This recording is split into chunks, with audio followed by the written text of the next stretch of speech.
Good afternoon, everyone. My name is Ann Stanton, and I have the honor of being the president of the Linked Learning Alliance. Welcome to our inaugural symposium and celebration. It's absolutely a joy to be here and also always an honor to be here together. And today we really want to reflect on the strides forward as a community this year, in spite of incredible circumstances that COVID has brought our way. We also want to celebrate the incredible progress that everyone in this call has made in securing a future for young people where they're prepared for college, that they're prepared for career, and they're prepared for life. It has, as we all know, been a year like no other, and it has taken its toll on students. It's taken a toll on their trust in the world as they knew it. For many, the loss of many family members and the need to step up, not only as learners, but as earners and as caregivers. For educators, stress, exhaustion, as you've worked to balance simultaneously all of the needs of your students and their families and your communities, and balance in-person and virtual instruction at the same time for many of you where you've been teaching your own children in your own homes. So I think it's not hard to see why people tend to frame this as a time of learning loss. And as we well know, we're going to continue to face challenges in the coming year too, but I hope that today we can begin to reframe the future a little bit and think of it, as many of you in the field have said to me, as a time of learning gain.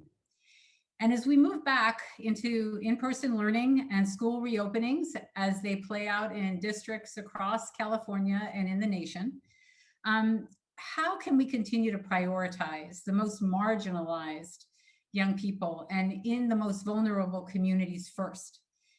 And how, as you all know so well, how do we keep young people motivated? How do we make them feel seen? How do we keep them engaged? And how do we accelerate their learning? So we can change the narrative of learning loss, or at least we can begin to address the ways in which people who talk that way have kind of gotten it wrong. Yeah, there's been a lot of loss this year, but we've also gained so much together. And today we hope to focus on that and how linked learning and the strength of this incredible network and the attention to quality and equity have helped us to address some of the challenges that COVID presented to all of us. So today we want to focus on how linked learning addresses some of the societal issues that we've seen exacerbated, or at least more wildly broadcasted and seen, like systemic racism and income inequality. Because in this year like no other, we've seen the field step up actually and excel in ways we have never seen before. Despite the obstacles this year, we continue to work towards putting every student in the position to successfully pursue a post-secondary education. When the pandemic struck in March, you all worked honestly even harder, if that's possible, and more collaboratively to reimagine how to deliver life-changing experiences like work-based learning in virtual environments. So through all of your hard work, once again, you have proven that linked learning works. And it works because, frankly, you've all taken the time and the care to do it really well. We know that linked learning makes a difference for students because of evidence, but also because students tell us that it does. And I know everyone in this room believes that every young person has unlimited potential. And I really want to thank you all in this year like no others for really bringing that vision to life once again, especially in a year where you have led the way for linked learning schools and students everywhere in California and in the nation. And I really do mean all of you when I say it. Teachers, young people, families, administrators, district leaders, employer partners that have stepped up in communities across California and are making sure that young people have golden experiences. experiences that work really, really hard to integrate academics with real world application, that introduce career opportunities young people have actually yet to imagine, that give young people the experiences that meet them where they are, that make them feel seen and supported and prepared for what's next. And most importantly, begin to imagine what a future could be and how they get there. This work is impossible, absolutely impossible without each and every one of you. And so I am really thrilled that we all celebrate each other. We celebrate this community. We know we are the choir, but what is great to see is the work is noticed by leaders across this state. So it's my pleasure and actually honor, as it always is, to introduce an esteemed colleague, Linda Darling Hammond. Linda currently serves as the president of the California State Board of Education and the president and CEO of the Linked Learning Policy Institute. But over the years, Linda's research has received so many accolades, we can't count them. She has more than 500 publications, including award-winning books. But Linda has also consistently been named as one of the most influential voices in education in the United States, and has led the education policy transition team for both the Obama and the Biden administrations. Throughout the past decade, Linda has always been an advocate, a thought partner, and a proponent of the quality standards of linked learning. And she really recognizes and feels greatly the ways that linked learning impacts students' lives, but frankly, how it also impacts educators' lives. So although Linda couldn't join us today, she recorded her remarks beforehand in the midst of an incredibly busy schedule and wanted to really share her reflections with all of you on the impact of linked learning from the past year. And we could not be more grateful to have her with us today, even electronically. So with that, let's turn it over to Linda.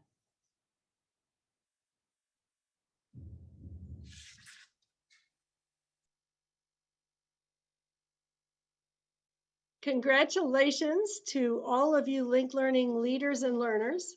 I am delighted to be here to help you launch your conference this year. Linked learning schools have done so much extraordinary work this past year, despite the pandemic and all of the other circumstances accompanying that. You have been leading the way for so many others and for the state as a whole as we regroup and rethink and redesign. You've shown us the power of linked learning for motivating deeper learning, for driving equity, for accelerating learning and preparing students for the full range of post-secondary opportunities.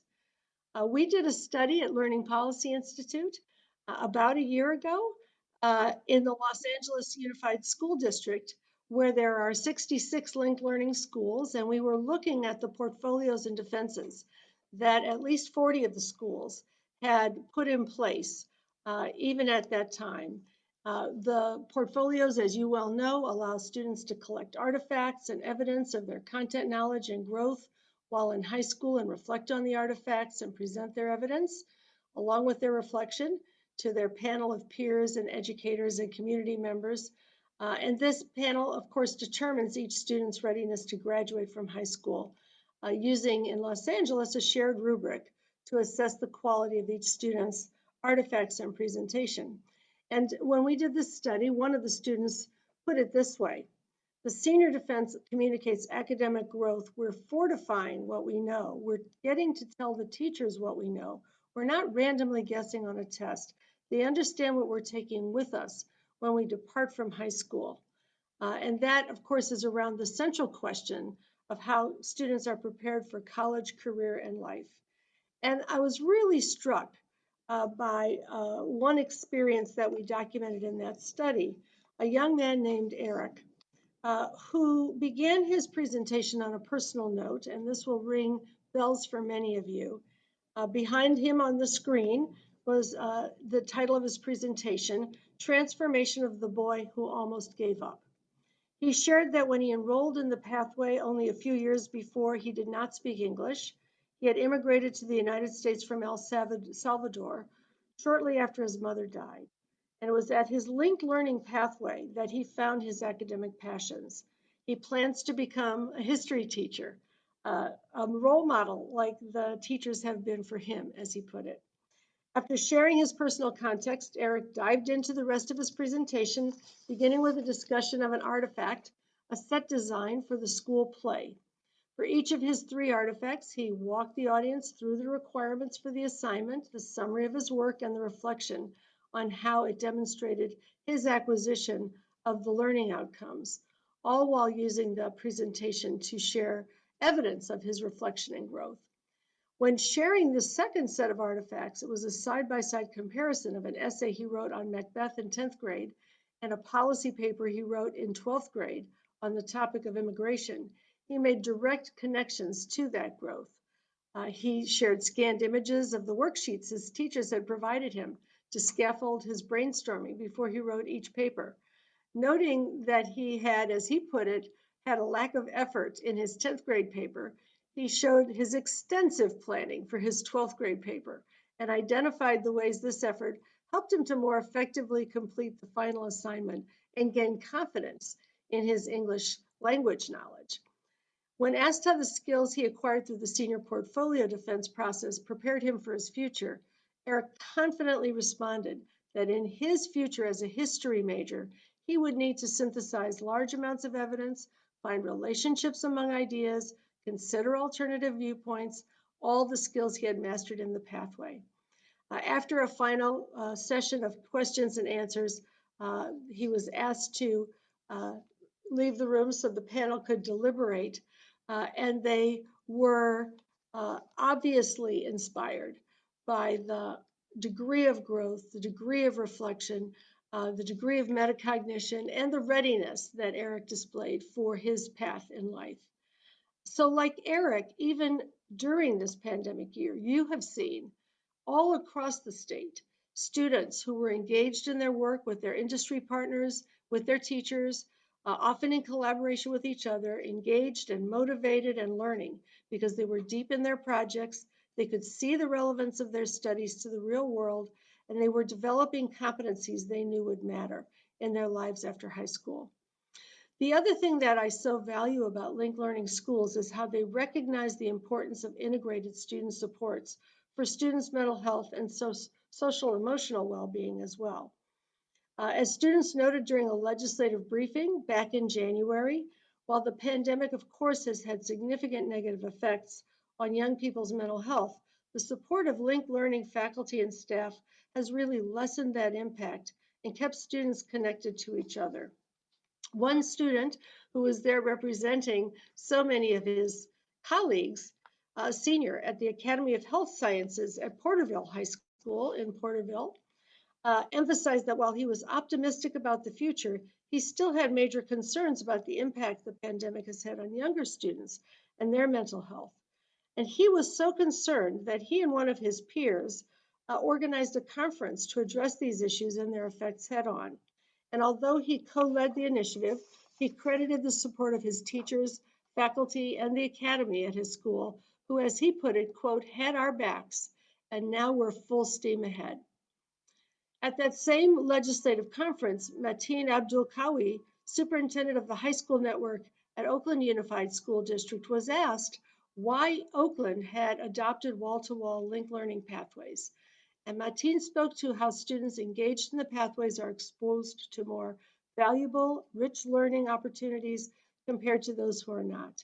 He further added, Linked Learning Academy's pathways create an opportunity for every student to be seen. What we do is we create these smaller learning communities where a small group of students support and hold a small group of students together. We create structures, we create systems that make it possible for every student to be seen, to be heard, and to be cared for. And that's what, of course, all of our schools need to be doing. And Linked Learning has been leading the way toward that future.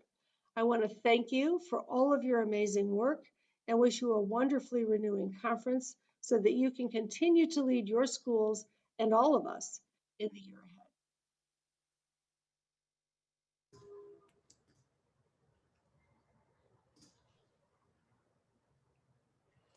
Well, that was truly a wonderful speech that Linda gave us. So thank you so much, Linda. I know you're not here, but that was really powerful to hear all of these student stories and anecdotes around the support of linked learning this year. So I'm very grateful to have her speak.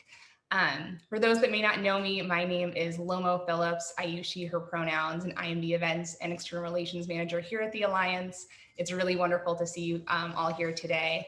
I'm going to actually ask everyone, if you're comfortable, to introduce yourself in the chat just to get the chat going, because we're going to be using a lot of that today. We're going to be really engaged all here together. So we'll start off today's panel with sharing with each other about what we've learned this past year and really how we leverage our learnings to move forward into the next academic years. And then after a short break, we will celebrate our linked learning certified pathways and their remarkable students. Hi, and I'm Robert Curtis. I use he, him pronouns. I'm the Director for Networks and Practice at the Alliance, and I'll be co-hosting this segment with Lomo for this first part. I'm excited to see so many familiar faces and quite a few new faces out there. So I'm looking forward to the chance to talk with you and hear what's been going on and catching up. So I'd like everyone to be able to see each other if possible. So I know it's not always possible to turn your cameras on, but if you can, that'd be great. You can also rename yourself with your first and last name and pronouns if you're comfortable. And let's go to the next slide here while people are introducing themselves and renaming. So this is a quote I've been pondering recently from a book I was reading. It says, "Life is about not knowing, having to change, taking the moment and making the best of it without knowing what's going to happen next." I think this past year is this quote has really been something that I've been thinking about this past year when I've seen what I've been doing as a parent, what I've seen my students doing, what I've seen schools and our educators having to deal with. Let's go to the next slide for a second here. So as you're thinking about this quote and you think about the disruptions, I'd like everyone for a moment after you've introduced yourself to what's a way that you've turned some of these disruptions of upheavals into something that's been an opportunity, taking something that was a disruption and making the best of that. So if you've got an example of that, just a short example, go ahead and put that in the chat. It could be something that you've done, something that a student did, something that a colleague did, something that happened in your community, something that one of your workforce partners were able to do this year that maybe normally wouldn't have happened. So I'll give folks a minute to think about that and see if we can get a couple of things in the chat. All right, as you enter the chat, we're going to be able to have some additional conversations. So one theory of how change happens is called emergence. And I want to thank my colleagues, John Watkins and Jal Mehta from the Deeper Learning Dozen for reintroducing me to a book that I had sitting up here on my shelf gathering dust called Engaging Emergence by Peggy Holman from 2010.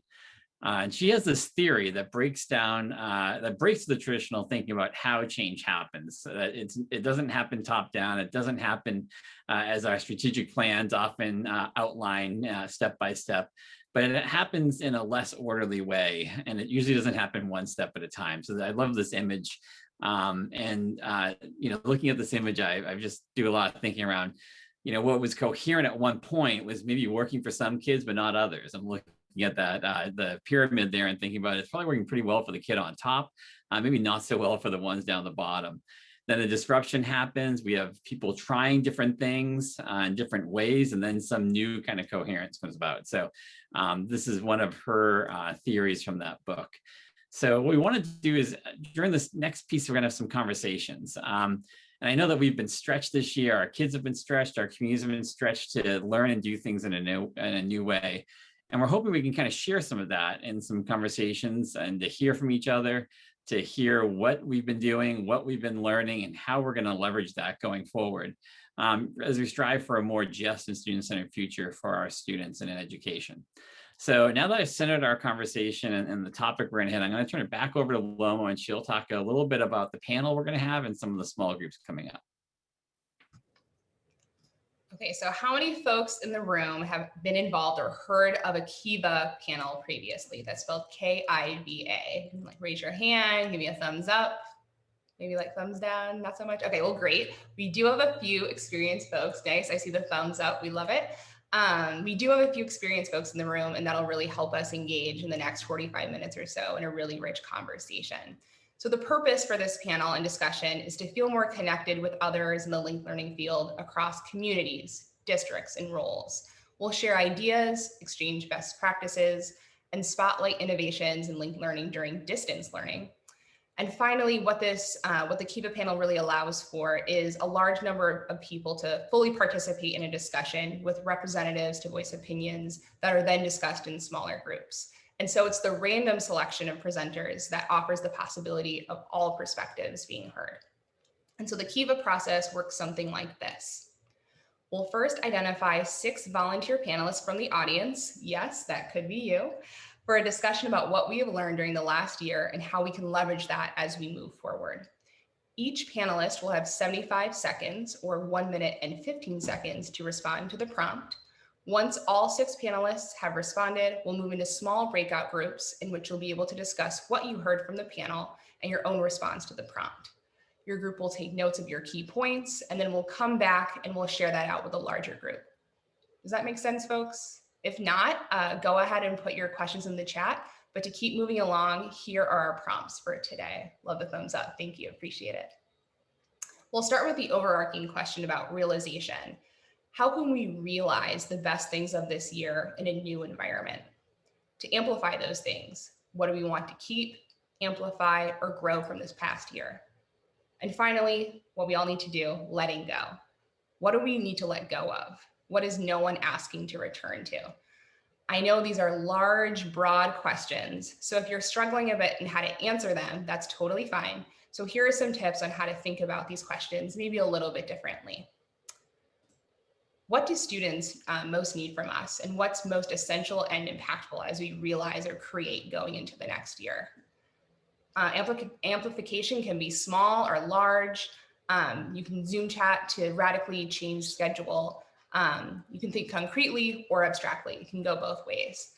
And finally, with letting go, you can be bold. You don't have to, think small, think big. Really, however it is that you really want to let go of, be bold with that.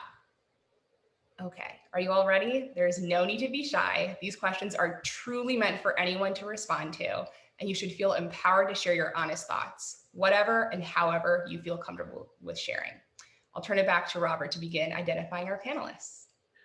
All right, so in order to identify the panelists, you do not have to be an expert. You don't have to have this figured out. It can just be your best thinking. We're really looking to just start a conversation here. And the panel is just going to get us going, and then we'll have some small groups where we'll really be able to kind of dig into this with some of our colleagues. And to do some learning together, some sharing together. So what we're looking for, if you're willing to be a panelist and have some courage and you're willing to step up, we'd like you just to raise your hand. So if you know the raise hand function down in the reactions, there's a little icon down there. You can also just put your name in the chat, saying, put your name and put willing to be panelist in the chat. And we'll give folks a minute to find their courage. And also to find the raise hand function there. So if you go to the reactions, you'll see the raise hand is at the bottom. This will put you up top, and we're looking for 6 folks, and really appreciate it. I see a number of hands going up. So good luck, Lomo, identifying 6. So while we wait for the panelists to kind of get spotlighted here, what I would like to do is encourage all of you to think about those prompts. We're going to put the prompts in a chat. There's going to be a chance for all of you to share out and discuss these in the breakouts afterwards. So would encourage you to kind of jot some notes or some thoughts you might have as we're kind of waiting for the spotlighting and the panelists to be identified. Let's see. All right.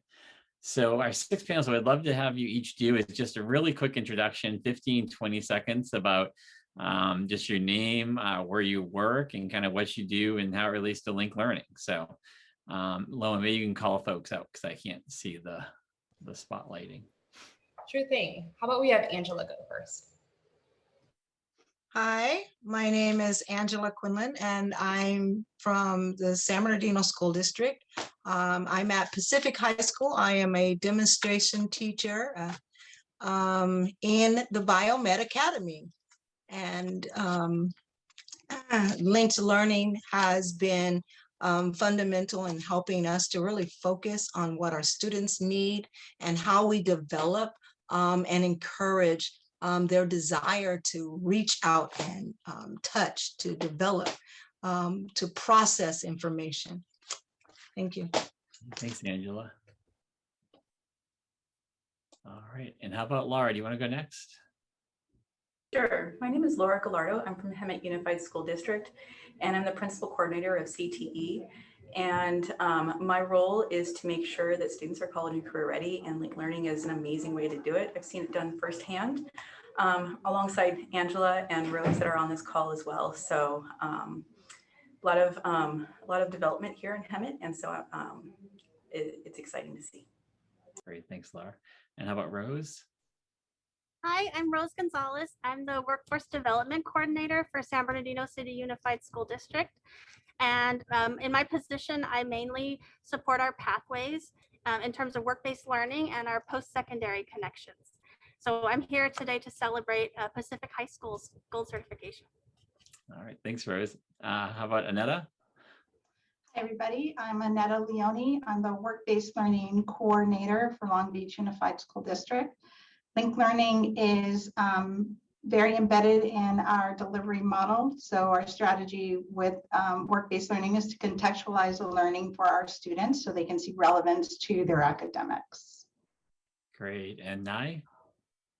Hi, good afternoon, everybody. I'm Nye. I'm an instructional coach for linked learning from LUSD, and I work with the team to support a network of K-12 STEAM and STEM pathways. And linked learning is, for us, is the obvious thing to do for students. Great, thanks. And Maya? Hi, it's Mia. Linked learning I have never heard of until I came to Cleveland High and met the GMS, the Global Media Studies Magnet. It has changed my children's lives. They're high functioning autistic and love school now. The hands-on approach is phenomenal. The teachers are amazing. The way they connect the schoolwork to something visual and artistic is something that they can really relate to, and it makes the learning fun, which is how I was raised. And I'm glad that it's getting back to that. Great, thanks, Mia. All right, just give a hand for our panelists for being willing. So I'll give the panelists about 30 seconds here. The prompts are posted in the chat. Again, the rest of the guests that are on, encourage you all to kind of reflect on those prompts for a minute, jot a few notes, and we'll start about 30 seconds. Each panelist will have about a minute to a minute and a half to respond. So you don't have to respond to all three prompts. You can respond to one or two of them. Not important to cover all three. So speak to whatever kind of resonates with you. I'll just call on you one at a time and just ask you each to take about a minute, minute and a half, and just love you to respond to any of the prompts there. So Rose, do you mind going first? Sure. Great, so I wanted to give a shout out to Shahzad from San Bernardino County Superintendent of Schools. He has been a great support for our district in implementing micro internships. San Bernardino County Superintendent of Schools created a micro internship toolkit that we've been sharing with everyone, and our teachers have been implementing. We've created some great partnerships, and we're going to be continuing to use micro internships going forward, even after we go back to in-person. All right, great. Thanks, Rose. Let's see. Nai, do you want to go next? Sure. Am I answering all three questions in the time? Whatever you'd like for a minute and a half. So you can answer one or all of them. Yeah. All right. Yeah. First of all, it's my pleasure to be here on behalf of LUSD, and just representing all my esteemed colleagues from CTE Linked Learning. So a big shout out to them for being an amazing group of people to work with and who do great work for our students in our huge district.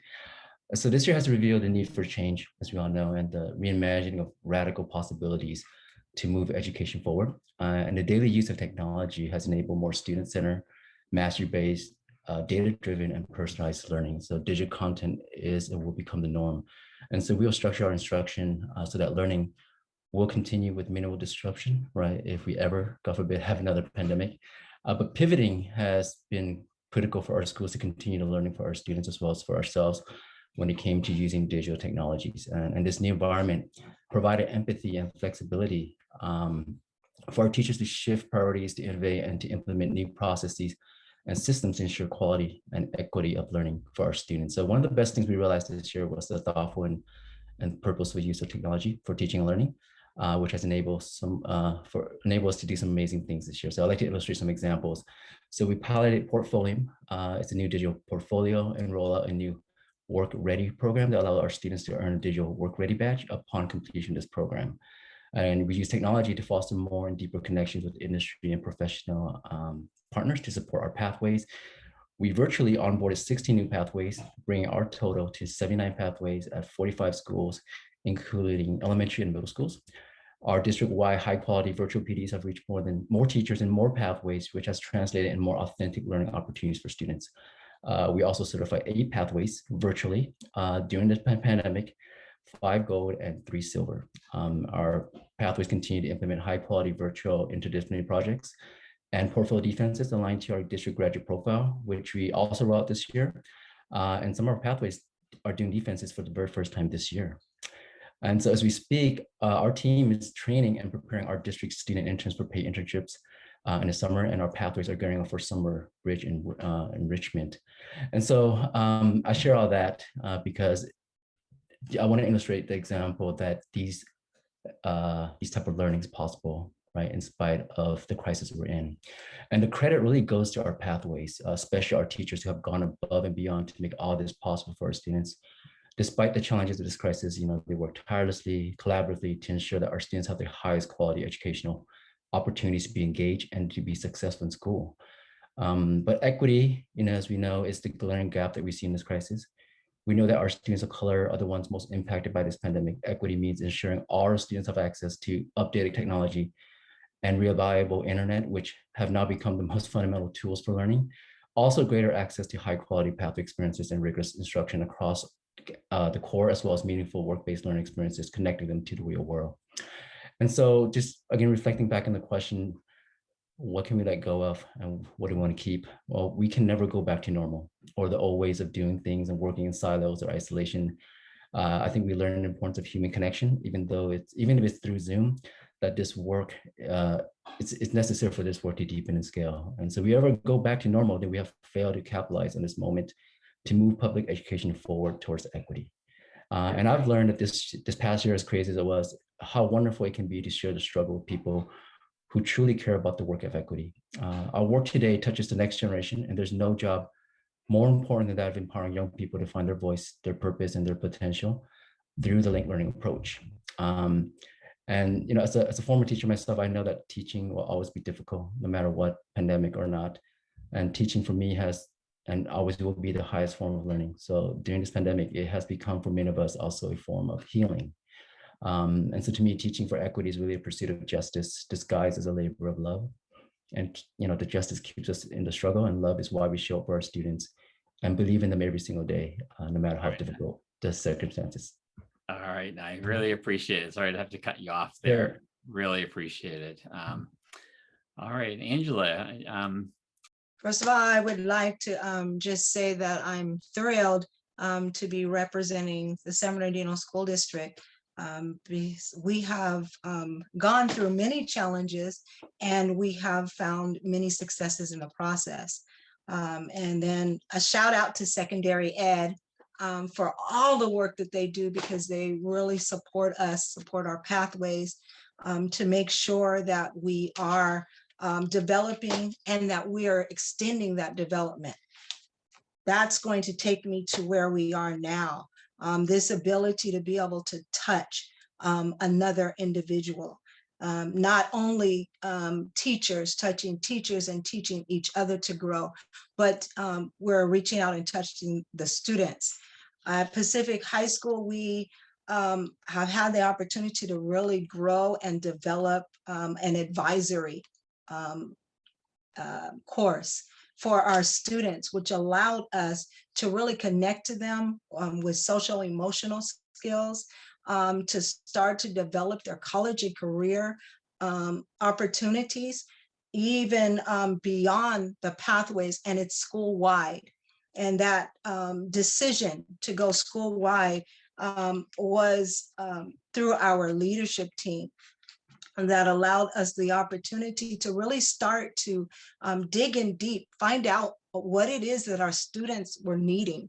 And through that that determining what their needs were, we were able to start to build programs, to build coursework, to begin to understand where we could take our students. And I think that even though we've been in a pandemic, and even though we have been in a situation that has been challenging, to say the least, we have found ways in which to work as a team.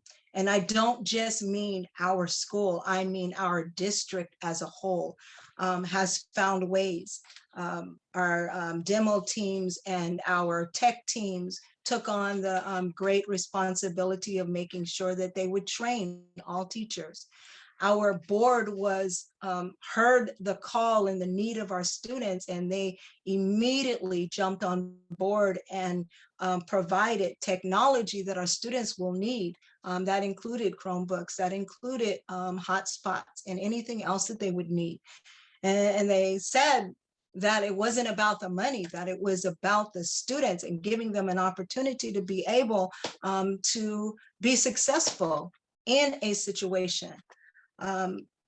We live in an area where our students don't always have, and they don't always know where they're going or where they'll be next. And so just to be able to hear their cries and be able to be a part of solutions that would help them to see that they really could be successful, that they really could forge ahead, has been instrumental just in our district. And then we look at our pathways, the implementation of our pathways in the San Bernardino School District, and how those pathways have allowed us to kind of move in a direction beyond the textbook, where we were able to reach out and start to give students those hands-on experiences, allow them the opportunity to explore beyond the four walls of the classroom, allow them the possibilities of speaking to professionals and learning the language of the professional. We know that when we get into the field that we have to be able to communicate with those in the field, and learning the languages, the skills, and developing as professionals was an opportunity that we had.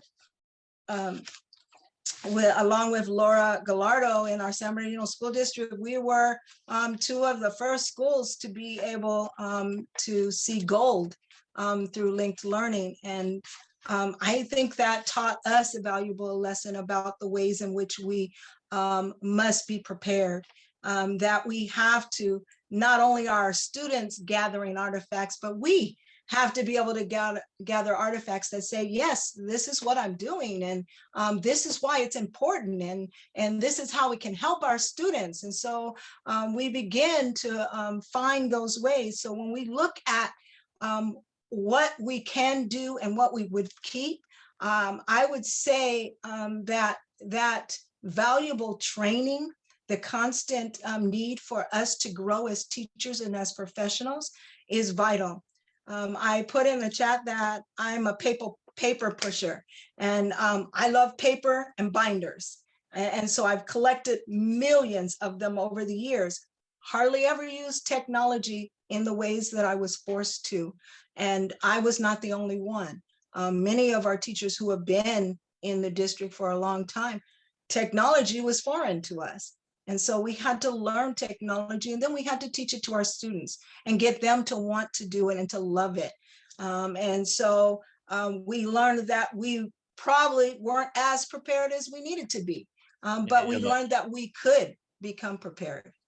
Awesome. So, sorry to interrupt you. Yeah, we got to kind of absolutely. wrap up. But yeah, I really, really appreciate everything you're sharing. It makes me wish we had more time to hear these, and we're gonna have some breakouts after to kind of build on these. So these are gonna just getting the conversation started.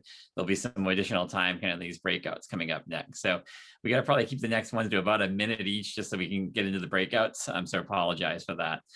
Mia, do you mind going next? Thank you, Angela. Really appreciate it. Annetta. Oh, Annetta, Mia. I'm sorry. yeah. Oh, Annetta's fine. Annetta, that's great. Go for it. Yeah. Okay, so I echo what all of my colleagues on the panel have said. We too came to realize that we had a digital divide for our teachers as well as our students. We needed to supply technology to all of our students, and many of them needed hotspots, which the equity issue then became glaring, that all of our students were not at a level playing field for them to be able to access learning remotely. That was a huge challenge. But our community in Long Beach rallied around us and began to reach out. So we were, even in the pandemic, able to organize and execute 5 to 7 advisory boards for the community members. For them, it became an easier lift for them to come to our advisory boards. We've done a lot of creative things with like virtual mixers and ways for our students to model professional behavior, learning the organizational context of the language, the professional email, all of those things can still be delivered remotely. So we kind of call it our silver lining, that we were able to still connect with our community. Our community did do the reach out to us. Sometimes we had more professionals than we had students, because our students did disengage for a while. We're just going to be honest here. Our students had Zoom burnout. They were like, oh my God, I can't, not another one. But as it became better, teachers got better with technology, used more engagement strategies, the students began to come back, the technology was in place, but all of these things were learning curves for us, like we didn't realize. And so there was some problem solving that had to happen while we were instructing. And I'm sure we would say to our staff, we have to practice grace. We have to practice grace with each other. We have to practice grace with our students. Our business partners are exercising grace with us. So we did learn that. The best takeaways for us, and I know I have to wrap up, Robert. Our best takeaways for us is that a hybrid learning situation can be a functional way to reach students. So we also, as our students, as our teachers became better with the technology, they were able to better assist our students. And with that, I will wrap up. Thank you, Annette. I apologize to everyone. I'm doing a terrible job facilitating this. But there's so much great stuff happening. So Mia and Laura, if you guys can try to keep it to a minute or so, that'd be great. And Mia, do you want to go next? Sure, I'll try to be short and sweet. As a parent, I want to say that I have felt the most connected with all of the teachers. The teachers come as one unit, it seems, and they're always glad to be there for not only the parents, the teachers. There are mixers that parents are invited to, especially now with Zoom. So if you're at home with your kids, you can jump on and participate or watch the interaction between their teachers and the kids. This is something that I have a child in another type of program, and they said they would do that. It has not happened. And so this is truly, I think, something that linked learning has perfected, and I greatly appreciate, kids greatly appreciate, and they will come to the mixture. Granted, they burn out on the classes, but that just shows you how much linked learning is really fantastic, and the teachers top notch. Yeah, really appreciate that. Thank you. And Laura, do you want to finish us out here? Thank you. Sure, I'll take it home. I have my stopwatch here so I can keep track of time. But you guys all said it so well. It is teachers as a unit. It is fully embracing technology. It is working together, from the parent to the student to the teacher to the district, and then this community as a whole. It's amazing. I did want to kind of touch on one thing and a confession that I did binge watch all, I don't know, I think there's 20 years of Friends. And the one thing that that stuck in my mind is they're trying to move the couch up the stairs, and Ross is yelling, pivot, right? And when that was said, that is this year in a nutshell, is the pivot. And I think that in our setting, the most greatest thing is to see mental health and the highlight of mental health, that it's not just the wraparound services, the traditional services, but it's down into the classroom and through those SEL lessons that teachers are doing with students, so that when they do graduate, they move on to things that they are that they deep down want to do, and they have that confidence to move forward. And when you have that whole unit working towards those SEL standards, those SEL units, and it's done in conjunction with CTE and with academics, the sky's the limit. So I would say that is something that is amplified in my setting. And then I would never let that go. I think that we need to embrace that and embed it. So 1 minute, 45 seconds, sorry. All right, thank you so much, Laura. Let's give a hand to our panel here.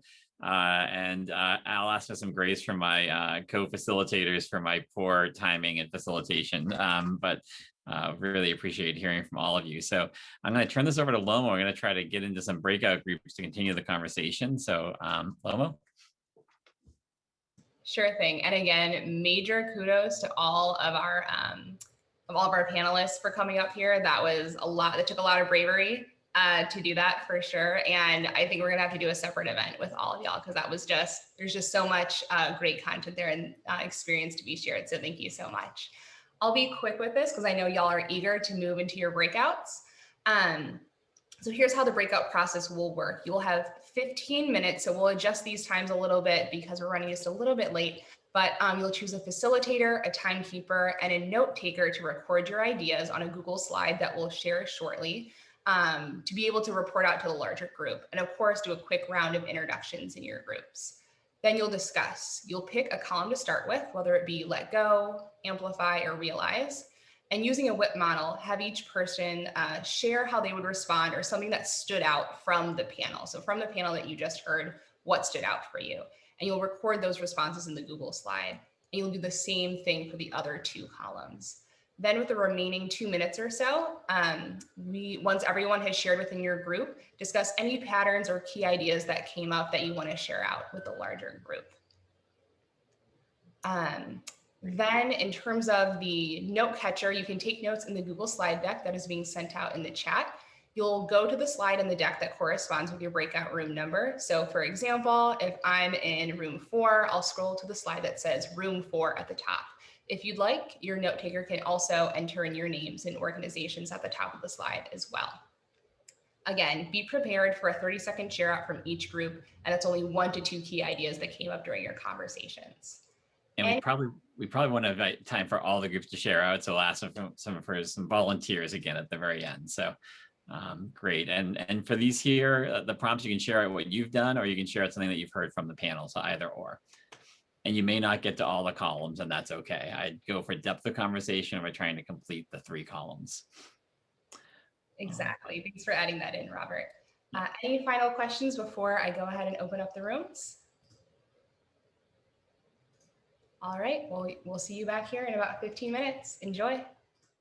All right, great. Well, we know there was a short amount of time, and was looking through the Google slides and saw some great notes and looks like some good conversations. I would love to have maybe 2, maybe 3 groups. Just share out 1 or 2 things that came up in your conversation. It could be something you heard, something you shared. We need to keep these pretty brief, so 30 seconds or so. 1 key idea, something that might have came up, and just feel free to raise your hand or enter in the chat, and Loma will unmute you. Loma, do you want to just call on people as you see hands up? Yes, I believe Alicia. Yes, hi. Okay, so 30 seconds, I'll be quick. So one thing that we really kind of honed in on was that idea that I think Laura talked about earlier, which was pivot. So pivoting, this year it's been realizing that we constantly have to change direction depending on what we've done. What are the students learning? How do we reflect on this and revise from that and change to something else that's going to be beneficial for the student? So pivoting was one of the main things that we focused on when we talked about realization and creating. When it came to Amplify, what we all kind of realized was we were collaborating a lot more with our faculty, not just the teachers, but teachers with counselors, teachers with attendance counselor, teachers with admin. So it was a lot of collaboration between faculty that we normally have, but not on this level. So I think we made stronger connections. Those connections with all of the faculty were amplified in order to address the student needs, like, attendance issues, achievement issues. And so that was something that I think we need to keep going into our next year, is keeping those kind of partnerships and relationships with all of our faculty instead of just being with your magnet program, or how it usually works. So that's great. Thank you. Mhm. All right, I think we have time for one or two more. Lomo, do you want to? Probably just one more. So anyone else who would be interested, go ahead and raise your hand, and you can unmute yourself too once I say your name. Hi, everyone. Our group spoke primarily about the need to, that many teachers in this setting realize that less is more, and really to drill down into the key concepts that needed to be taught in order to really make it work for this year. So we had quite a bit of conversation around what that means, and needing to amplify the fact that in thinking through less is more, that our teachers are actually able to get more done when they're drilling down to the key standards and connecting these key standards with authentic learning opportunities.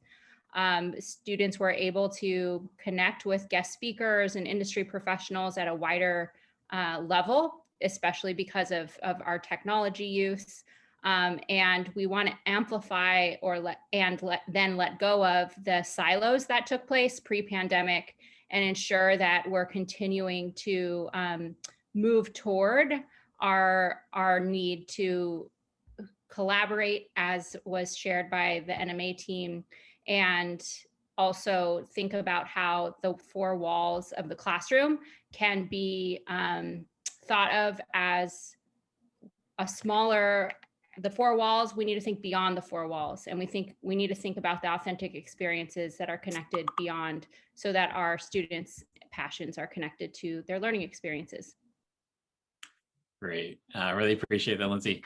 I think we've kind of run out of time, but if you have a key idea that came up that you want to put in the chat, that'd be great. Or Loma, do you have time for another one or not? I think we'll have to move on, unfortunately. Okay, but if you have something, please put it in the chat. We'd love to hear from you. And also encourage you to look through the Google Slides and what others put down. So those are available. You have access to those.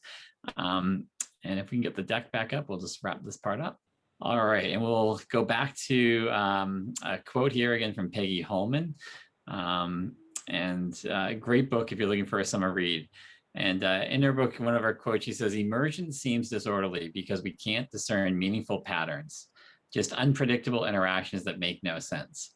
But order is accessible when diverse people facing intractable challenges uncover and implement ideas that none could have predicted or accomplished on their own." So as we wrap this part up here, I hope we'll continue. This is the beginning of our conversation. I hope we'll continue this conversation as we move forward as a linked learning field. And I just, again, want to thank everyone for participating, especially our panelists. And I will turn it back over to Loma. I think we're going to have about a 5-minute break, Loma, or how long? 5 minutes, yep. So we're going to take about a 5-minute break, just enough time to stretch, get up, move around, and welcome to folks who are just joining. We'll start up in about 5 minutes. So thank you, everyone. Hello, everyone, and welcome back to our program. I hope you enjoyed your 2-minute break. And for those of you who are just joining us, my name is Ann Stanton. I'm the president of the Linked Learning Alliance, and I'm thrilled to be here. I want to just go back to thanking the panelists from our symposium. There were different geographies represented, different perspectives, and brilliant ideas that were shared about the lessons learned and the opportunities that people found in the middle of a time that was of great challenge.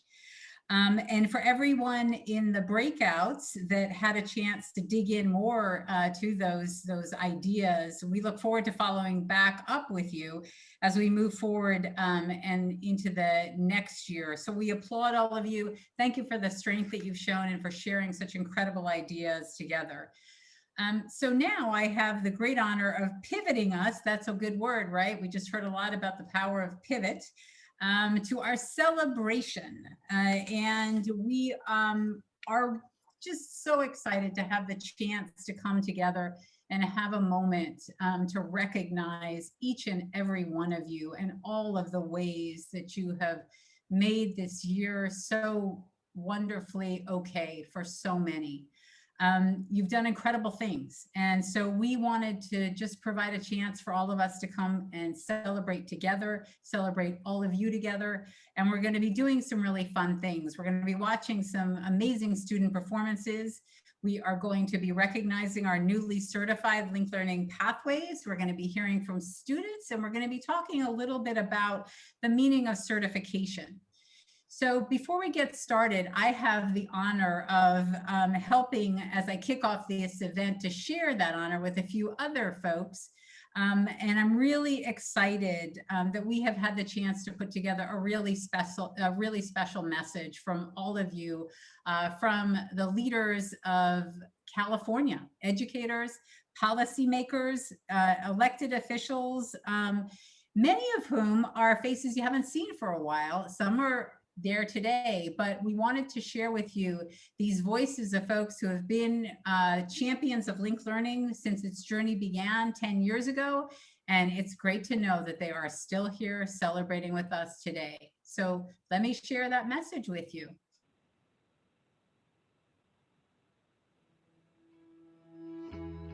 Congratulations, everyone. What a year it's been. Kudos to each and every one of you. You made it. We are so proud of all you've accomplished. Well done, linked learning field. Thank you to the pathway leaders. You handled the immense challenges of virtual learning with grace. I know the good work you've done across our state. I congratulate you. Your innovations have kept students connected to purpose, Connected to curiosity. Connected to college dreams. connected to trusted adults, Connected to career aspirations. Thank you for prioritizing equity for each and every student that you teach. You've conquered the unimaginable. Overcome the unthinkable. And prepared the next generation of leaders. Of thinkers. Of scientists. decision makers, Activists. Artists. Change makers. All during a global pandemic.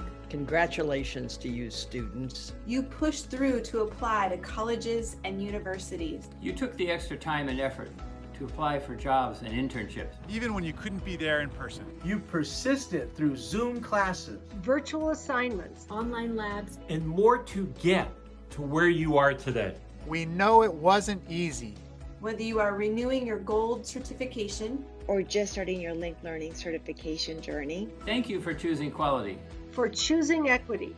For choosing linked learning. To prepare all students for the full range of college and career opportunities. Because of you. Because of you. Because of you. Because of you, all of our communities benefit. We are eternally grateful for all that you have done. I'm so proud to represent you. And I'm proud of all of your hard work. Keep it up. We are all so impressed with what linked learning students have accomplished so far. Congratulations to a job well done. I cannot wait to see what you do next.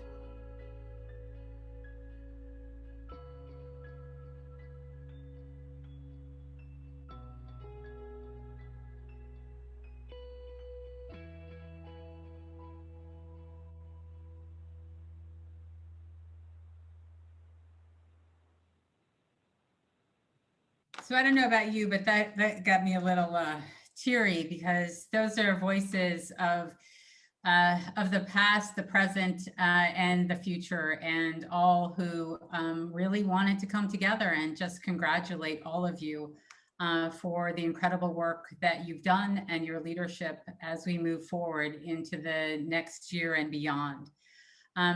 They did it because they really believe that the work that you are all doing every day is changing the lives of young people, is changing the trajectory of our state. And so we could not be more grateful that they were all here.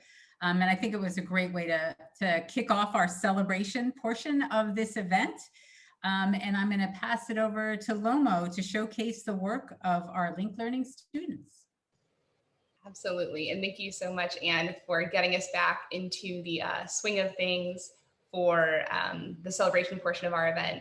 Hello again, everyone. For those who are not able to attend the first portion of our event, my name is Lomo Phillips. I use she, her pronouns, and I'm the events and external relations manager here at the Alliance. So we're all well aware that our students have overcome unimaginable challenges this year, and many times have succeeded when faced with those obstacles. Going virtual brought on many of these types of challenges. And yet, as we previously heard during the symposium, there have been many innovations developed by all of you this past year that have combated those challenges. And one of those innovations has manifested in our arts pathways. So without giving away too much, we thought it'd be special to illustrate for you how students and educators have really come together to produce art, all from this past year, all during COVID-19, all virtually. So we'll be watching 2 short works from Art Pathways in Los Angeles Unified School District, introduced by the instructor or students themselves who partook in that work. So Jonathan Webb is at the RFK Community Schools for the Visual Arts and Humanities, and he pre-recorded his remarks to introduce himself and the works his students produced.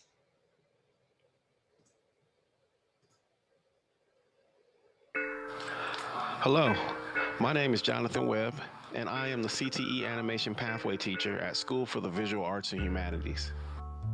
We are a Silver Certified Link Learning Pilot School and part of LA Unified School District.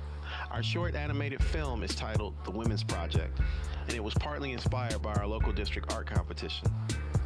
The submission won first prize and an award of $5,000 in instructional materials. The project duration was about 3 weeks or 8 class sessions of 1 hour and 10 minutes each. Students had multiple assignment tasks to complete during the project, including answering expository question prompts in writing and via audio recording, watching the historical documentary videos, exchanging commentary with peers, learning about and creating their own visual metaphors, and producing animated clips of less than 300 frames or 10 seconds. The project aligned with our student learning outcomes for academic competitiveness. By the end of the project, students will need to be able to explain their individualized growth as creative innovators, effective communicators, and collaborative leaders.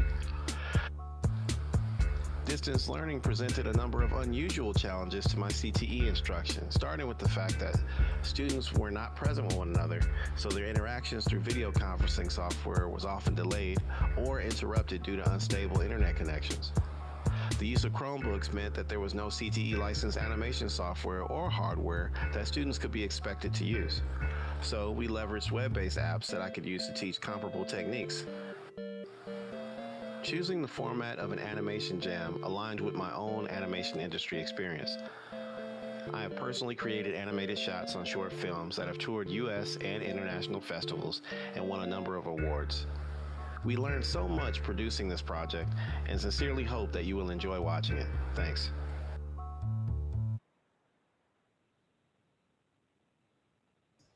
Thank you, Jonathan, for that introduction. And now we will show a shortened version of this clip, and we'll be sharing the full version on social media and afterwards with you all.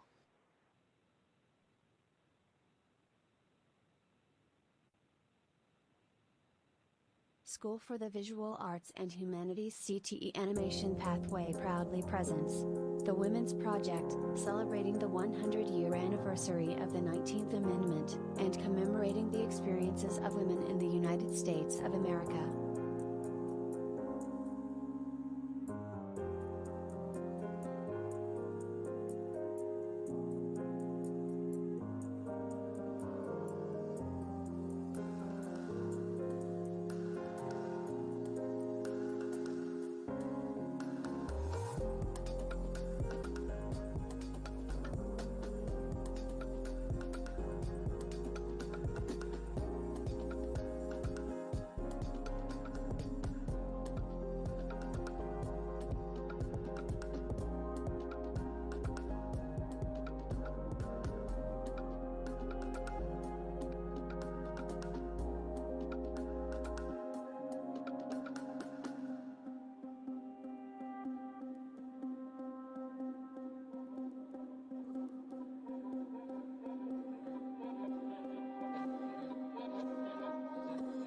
That man over there says that women need to be helped into carriages and lifted over ditches and to have the best place everywhere. But not me. And ain't I a woman? Look at me. Look at my arms. I have plowed and I have planted and gathered into barns, and no man could head me. And ain't I a woman?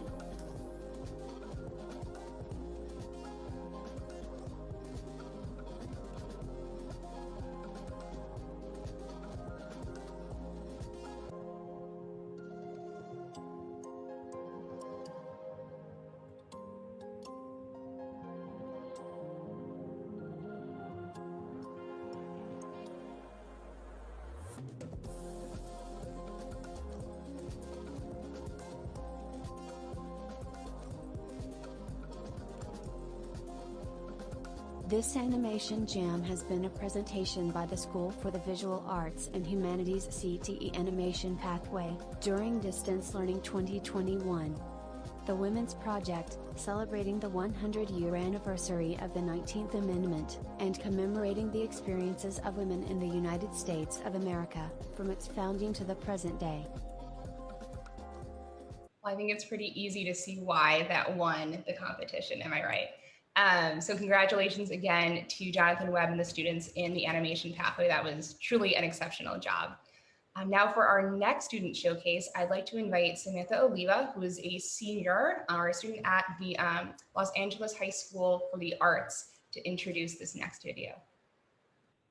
Hello, my name is Samantha Oliva, and I played Elizabeth in Mary Shelley's Frankenstein. I am a senior, and as you probably guessed it, I am in LASA's acting pathway. To be honest, I was very hesitant to join the production of this play. I didn't think it was possible to incorporate the magic that happens on the Coconut Grove stage into a Zoom meeting, but it was possible. Working on this play was such a fun and new experience. We utilized many of LASA's outcomes, such as arts, communications, critical thinking, and forward thinking. To transfer an art that would happen on stage to a different medium was a challenge, but through collaboration, we were able to accomplish what I previously thought was impossible. We made sure to think ahead about our recording times in order to avoid that one ice cream truck whose jingle was loud enough to be picked up on our audios. I'd like to give a shout out to our principal, Ms. Conjuda, Frankenstein's director, Bernard Addison, and our amazing student designers, Natalie Monzon and Aiden Mora, for creating the awesome visuals that you guys are about to see. I hope you enjoy it. Thank you.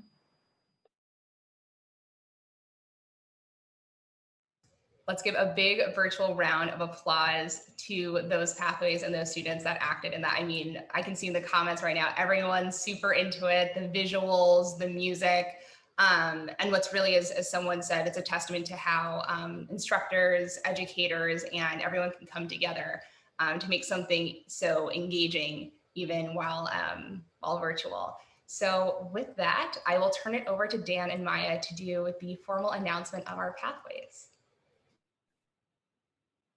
Hi, everyone. First, thank you for sharing those incredible pieces of work with us, Samantha, Jonathan, and Lomo, for sharing. Before we announce the newly certified pathways, we'd like to briefly explain certification for those in our audience who are new or a bit unfamiliar with linked learning. Quality is key to linked learning experiences that prepare students to succeed in college and career. Linked learning certification establishes clear standards for implementing the approach with fidelity. Schools with certified pathways show their dedication to continual improvement, unlock real benefits for students, and are recognized for excellence. They emphasize cross-subject, student-centered learning with strong career and post-secondary integration, combined with student supports that address systemic barriers within our systems and provide equitable opportunities and outcomes for all students. That's all to say, receiving certification is a significant achievement that has long-term equitable impact and should be celebrated community-wide. And we're excited to begin those celebrations here today with all of you.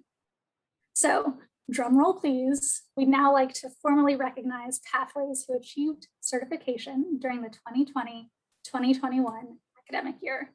And please hold your applause until the end. So we certified 9 silver pathways this year.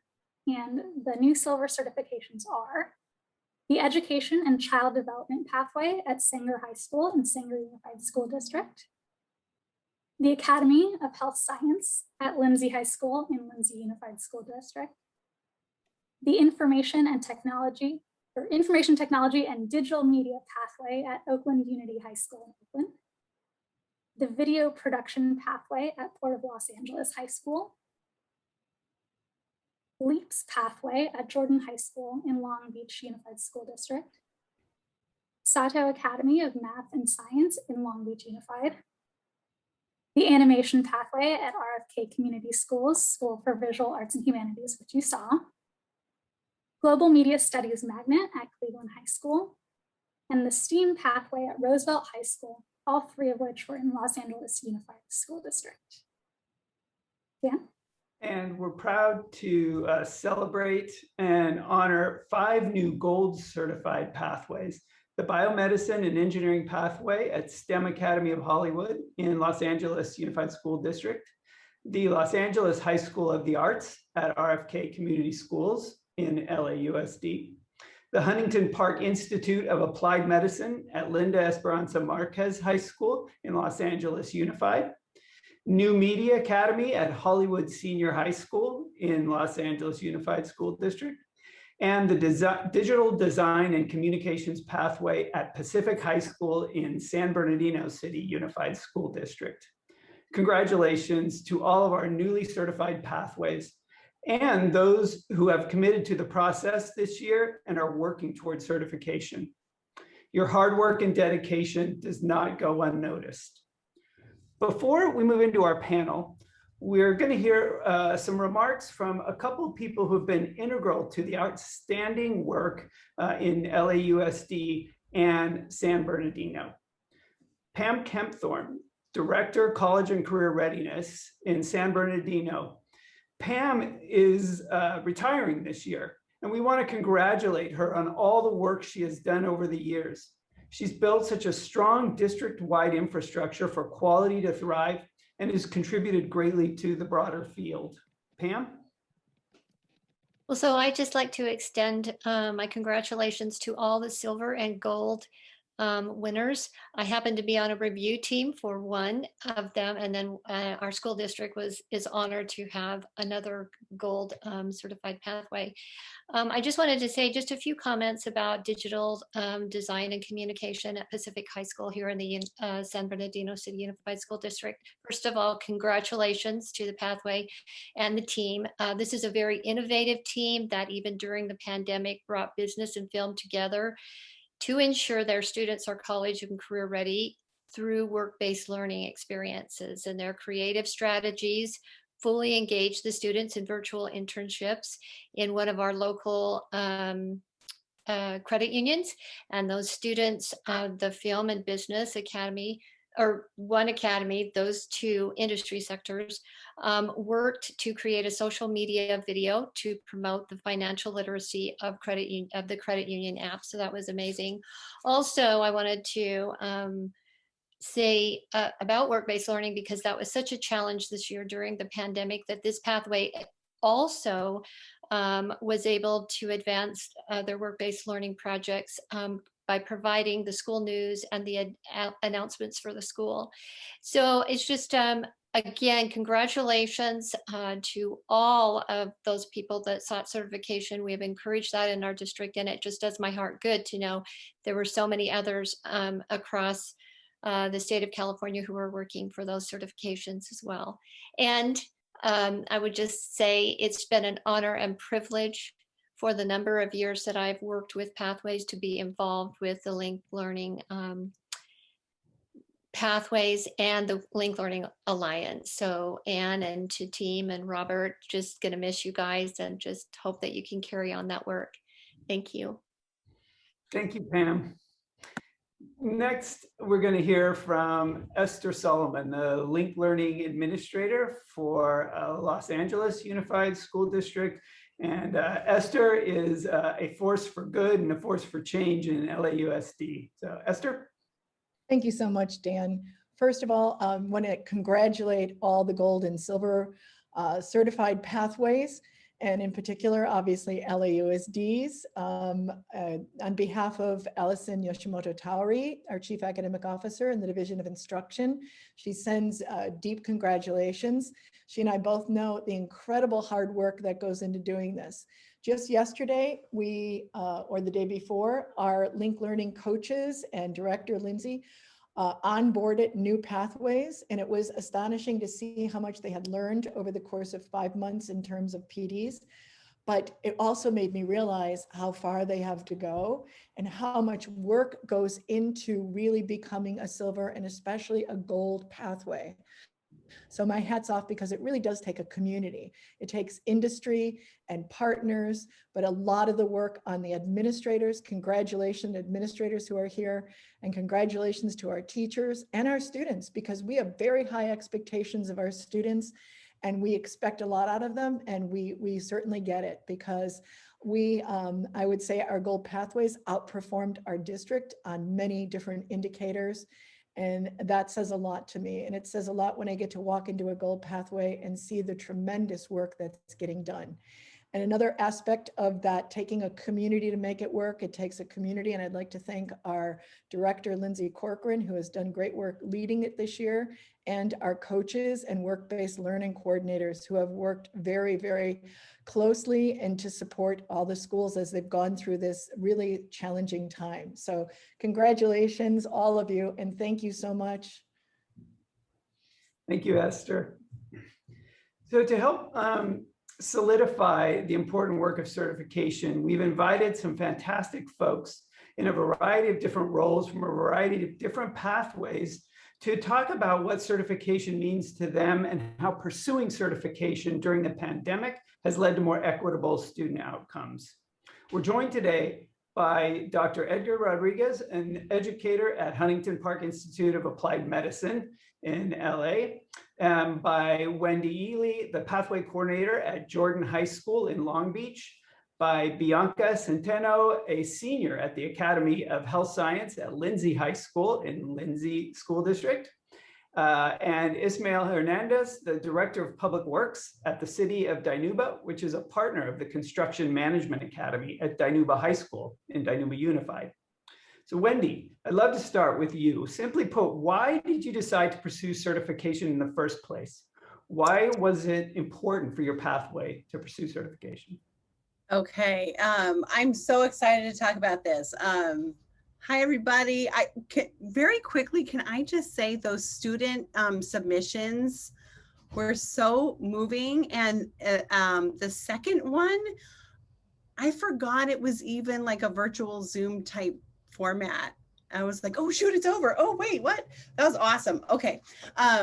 Anyway, there's a few things, a few reasons why we feel certification was super important, especially in this year, just building that connection. But the first thing, it states to the public that we can guarantee that their child will receive rigor and relevance in their studies, and they'll have specific industry knowledge and experiences. Our campus, we have recruiting, student choice. Oh my gosh, it slipped my mind. Student choice of coming to high school. And so we have recruiting events, and sometimes it's a little difficult to say, hey, look at us over here, you know. And when we can show that we have certification in linked learning, that guarantees certain things. And their core classes will come from the viewpoint of industry, and the technical core classes will give them that direct contact to the industry professionals. And it's just good reassuring to our community. Also, the second thing is it celebrates progress with the progressive grade level projects, one building on the other. The students experience that growth, and that encourages, you know, more work in that. And also it ensures that teachers are focused on common students. Like the pathway meetings we have once a month is the only time that, well, set aside time, official time, that teachers are getting together talking about the same students. And so just focus on that support, or if they're talking about their projects, or how's this student doing in your class, you know, what can we do to support them, that sort of thing. And the last thing, it promotes equity. I mean, from master schedule to just giving students access to everything. And it doesn't matter which pathway you're in, you will have the same quality experience. All right, thank you, Wendy. Dr. Rodriguez, throughout the transition from in-person to virtual, how did you support students to ensure they received rigorous academics and work-based learning opportunities? Yeah, first and foremost, thanks for having us. We are so excited to be able to share a little bit about what we do. You know, throughout this time, I just want to share a little bit about our community. The city of Huntington Park, you know, in 2012, according to a study out of UCLA, was considered to be the most obesity or have the most obese or children living with obesity and or with being overweight. In 2016, Huntington Park was considered to be the most obese city in California. In 2019, there's another study that came out that rated Huntington Park as one of the most miserable cities to live in the United States. And that had a lot to do with a lot of the healthcare disparities that we see in the Southeast Los Angeles area. And in 2020, COVID-19 affected many of our families in our area, where we had some students that were, lost some family members who may have had some, underlying, metabolic diseases such as diabetes and heart disease. So what we did in making sure that we reinforce rigorous academics, we presented peer-reviewed articles with our students. Some of the things that we talked about, we saw, now we're starting to shed light on how the effects of exercise and nutrition was reducing the risks of having COVID-19 complications. So with our students, we opened discussions in regards to, hey, what are some ways that we can effectively exercise from home? What are some ways that we can modify some of our nutrition, even though we lack some of the resources in our community? If you were going to go to fast food restaurant because mom and dad want to take you there, what are some of the choices that you can actually make, and what are some substitutions? What are some of the effects of overconsumption of dairy or some processed carbohydrates like chips, for example? And some of the things that we're also doing is trying to make sure that we bring in case studies, right? We are very fortunate to have two CTE instructors who have a professional industry experience. So Dr. Lonis, she's works with our biotechnology department. And then myself, I work in patient care. I'm also a practicing clinician, so we're able to discuss some of these challenges that we face, injuries during that we saw in practice. So and we let students chime in and share some of the X-rays, some of the MRIs. What are some ways that we can desensitize low back pain from mom and dad who may be working a little extra hours because not that many people in their in their current employer are working as much as they used to. So maybe that'll pick up an extra shift, or maybe someone so there are some ways. I sound I feel like I'm talking really fast. I'm super excited to be here. So I hope I answered your question. Yeah, no, that's great. And the connections you make to community are really impressive. So thank you. Bianca, I'd like to ask you, what's the most meaningful educational experience you've had this past year, and how did it impact you? I really feel that, especially with distance learning, it got kind of crazy and hectic, especially throughout the transition. So I really enjoyed my pathway class because we got to do a lot of projects. And unfortunately for me, that meant not as many hands-on projects as we used to, or that we should have been doing. For example, we would have been able to do hands-on models and build it with clay, but we had to settle for virtual and online websites. But thanks to that, we still got a lot of the same experiences. We still got to color, label, do all the things that really helped us learn, even though it was through virtual. So just projects where we got to collaborate with others and really talk to others to learn the things that will help us in the future was just really important to me, and I really enjoyed it. It was really fun. Great, thank you. I'd like to follow up on that. How has learning during the pandemic changed the way you think about college and career? I mean, the pandemic definitely affected everybody, work, school related, no matter what. Everybody had to adjust their lives to it. And I really feel that, especially coming from a student's perspective, that we had to learn how to be a lot more independent, because after online classes, you'd be I've been sitting on my computer all day, maybe I should just go do something else. And it's really easy to put off any work that you had. So I felt like it taught a lot of people how to be really independent and self-sufficient when it came to finishing their work and keeping up with their pathway classes, for example. It just really means that a lot of people who are moving on and furthering their education will have that discipline to hold themselves accountable, and that they've just become so flexible with their learning that they will continue to move forward. Great. Yeah, and those will skills that'll serve you well as you go forward. So thank you, and good luck to you. Ismail, how have you stayed engaged with students during the pandemic to provide them with high quality work-based learning experiences? And what did some of those changes look like and what were the outcomes? Well, thank you, Dan, first of all, for having me here. As an industry partner, I try to provide opportunities for the kids or for the students to have intern hours and mentorship experiences. So when the pandemic first started, I just kind of thought we'd probably go a year without seeing the students and being a part of this. But the school year started out, we were able to have a mentorship breakfast that we've been doing every year for the last few years. We did it, of course, via Zoom, just like we're all doing right now. And it actually turned out better than meeting in person, because when we had the breakfast in person, you know, all the students and mentors are in one room. We had breakfast together, kind of rotate around.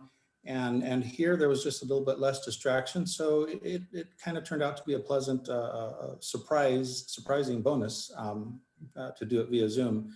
And we've continued to use Zoom and other video conference modes to stay engaged with the kids.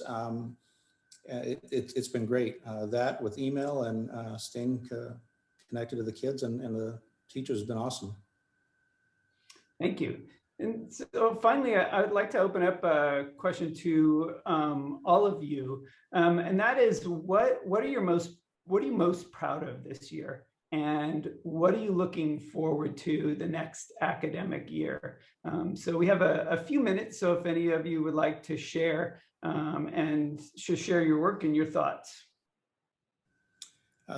Dan, I've got one thing that I really wanted to say about this. The senior students did a project where they had to plan out their future.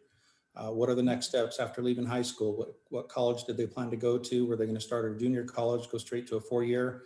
What they wanted to major in? And so the kids did these presentations to us, and it was a few of the students almost brought me to tears. I had to hold it in till the meeting was over, but it was just inspiring to see that these students at 17 years old, 18 years old, they had their future planned out. They had a goal in mind.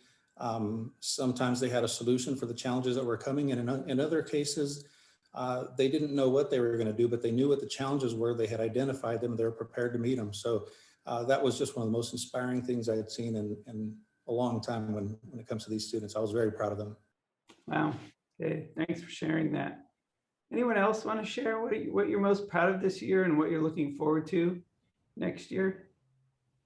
I think I'm very proud of the teachers of LEAPS and our other pathways that are really working towards that certification in this year, where it'd be very easy and very understandable to put it off, you know, and just the focus on how can we best connect and support our students.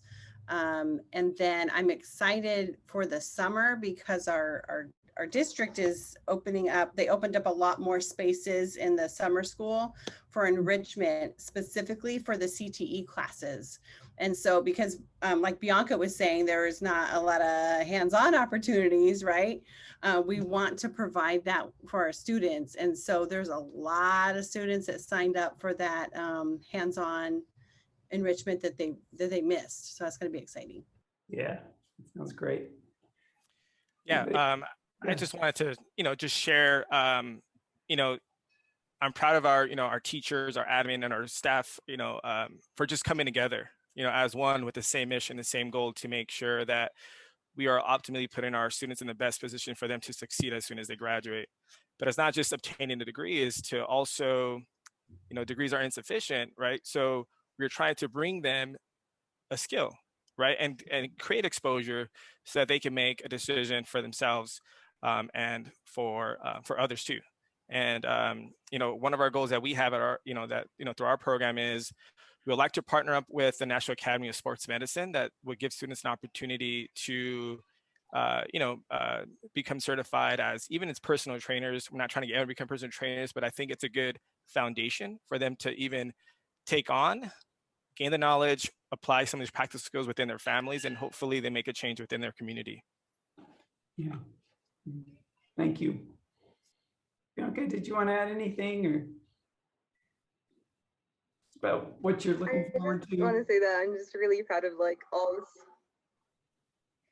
I just really proud of like students and teachers and everybody who like helped us with our pathways, specifically because like it'll help us like target the career that we want in the future. So when we're headed off to college, we don't feel like, oh, I've never done anything related, and we won't feel as lost in the future. So definitely thank you for that. Yeah. All right. Thank you. Thanks to all of you panelists for providing some great insights into this topic and sharing your experiences with all of us. So appreciate it. And now I'll pass it back to Anne to close out the evening. Thank you, Dan, and thank you all for such an inspiring conversation. And to everyone for attending today's event. We really hope that you enjoy both the symposium and the celebration. And, you know, to have a chance to reflect on this past year, as we said, like no other, and to begin to think forward. Want to say special gratitude is in order to all of our partners for today's event. We thank our symposium guest panelists, our keynote speaker, Linda Darling Hammond, all of the system state leaders, past and present legislators, and also want to recognize the wonderful student showcase introducers and the wonderful and amazing certification roundtable panelists that just closed out. We really couldn't have celebrated properly what has been accomplished without each and every one of you that are here and that were able to give us some of their time and messages beforehand. As we work towards next year and hopefully COVID recovery, I think that it's really clear that everybody recognizes that we need to work really differently than before. And as all of you have said, while leaning in to what works for young people. As we saw today, it really takes passion to genuinely serve students rather than just simply shoring up traditional systems that are often siloed. And it takes perseverance and it takes perspective, and it's been done in a truly challenging time. And this field has all of those qualities in abundance. So I'm grateful to have all of you, the educators, the students, the employer partners, our post-secondary partners, leading and honestly helping others try to imagine and begin to take steps to provide high quality experiences for every young person.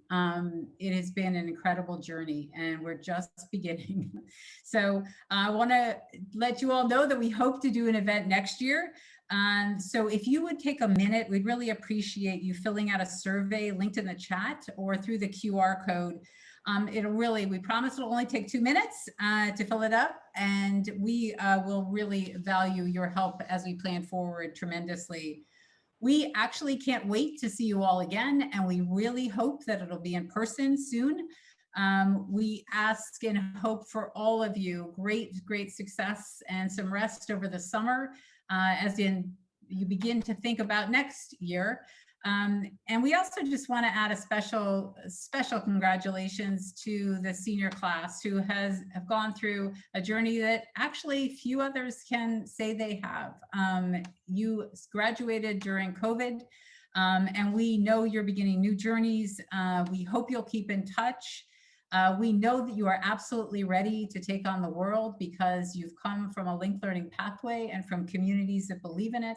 We can't wait to see what you're going to do for your families, for your communities, for California, and I would actually add the nation. So thank you all so much for being with us. We are honored to be in your presence.